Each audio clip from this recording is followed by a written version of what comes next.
முருகா முருகா முருகாங்கிற சொல்லுக்கு உருகாதவங்க இங்கே யார் இருக்கா? அந்த 3 எழுத்து சொல்லும்போது நாவையும், கேட்கும்போது செவியையும், உணரும்போது புத்தியையும், தெளியும் போது அறிவையும் இனிக்க வைக்கிற மந்திர சொல் இல்லையா? கடவுளருக்கான மந்திரங்கள் நம்ம ஒருமுகப்படுத்தும்.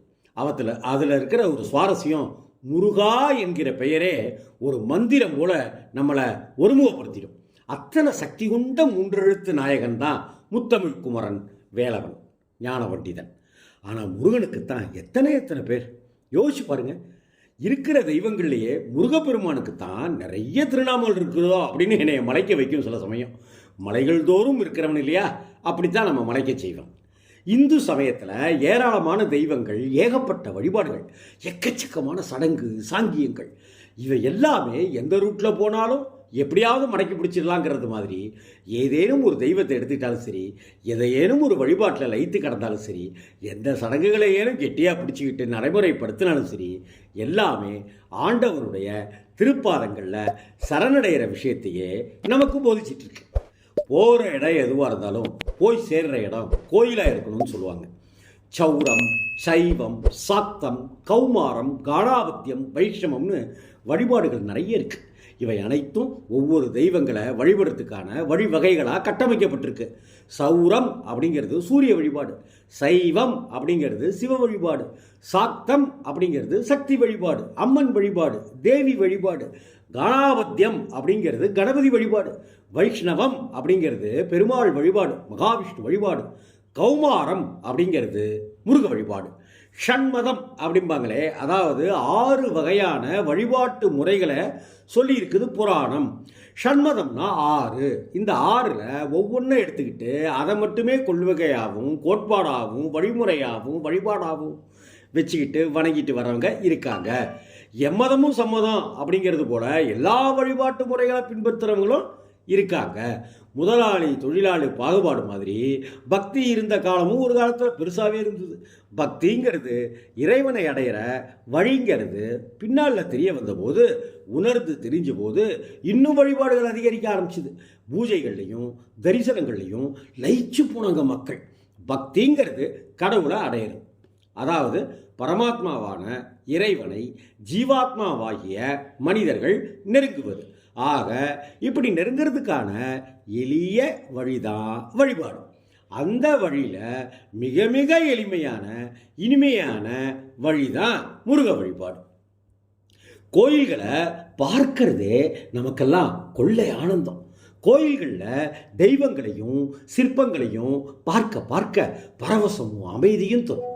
முக்கியமாக கோயில்களில் பக்தர்கள் கூட்டத்தை பார்க்கும்போதெல்லாம் நம்மையும் அறியாமல் அந்த கூட்ட குதூகலங்களுக்குள்ளார ஐக்கியமாயிடுவோம். கடவுளை வழிபட வேதம் தெரிஞ்சிருக்கணுங்கிற அவசியம் இல்லை, மந்திரங்கள் சொல்ல தெரிஞ்சிருக்கணும் அப்படிங்கிறது முக்கியம் இல்லை, ஜபங்களில் மூழ்க தெரிஞ்சிருக்கணும் அப்படிங்கிற கட்டாயம் இல்லை. இறைவனை வாயார கூப்பிட்டு கண்ணார தரிசித்து மனசார பிரார்த்தனை செஞ்சுக்கிட்டா போதும். கூப்பிட்ட குரலுக்கு ஓடோடி வருவாங்க தெய்வங்கள். எளிய மனிதர்களுக்கான வழிபாட்டு முறையே இறைவனை கூப்பிட்டு வழிபடுறது தானே.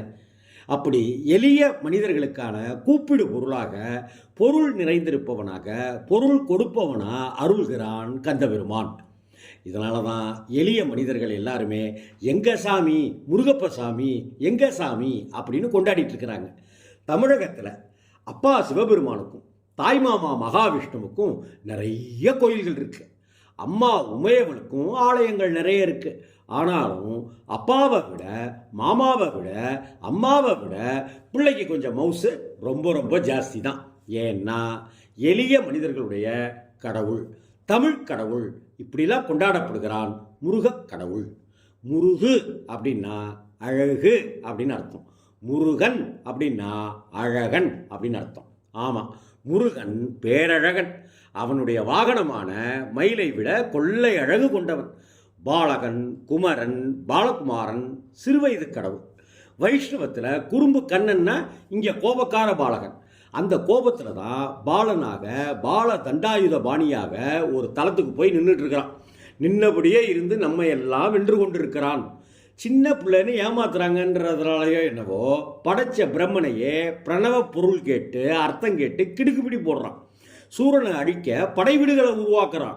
அதில் முக்கியமான 6 வீடுகள் 6 படை வீடுகள்னு அழைக்கப்படுது. பாலகனும் நான் தான், பலசாலியும் நான் தான், பராக்கிரமசாலியும் நான் தாங்கிறத முருகப்பெருமான் நமக்கெல்லாம் உணர்த்துறான். 6 முகங்களை கொண்டதால் அவனுக்கு 6 முகம்னு பேர்.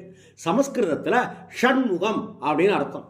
கடலோரத்தில் இருந்துக்கிட்டு ஆட்சி செய்கிறதுனால செந்திலாண்டவர்னு பேர் கொண்டான்.